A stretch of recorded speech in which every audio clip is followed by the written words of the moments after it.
welcome back to another video of Crypto Basics. In this video, we are going to learn how to view your private keys in OneInch wallet account. First of all, make sure that you are connected to your internet. After that, find and open OneInch application on your device. Now, you need to enter your OneInch passcode.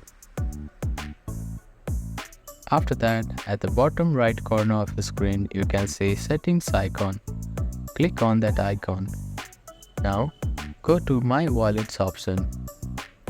After that, select a wallet which you want to see the private keys of.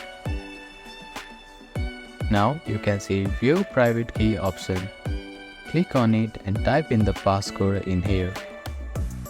Now, you can see your private key on the screen.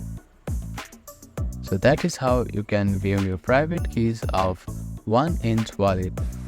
Thank you for watching this video. Please do not forget to like, share and subscribe to our channel and comment down if you have any queries.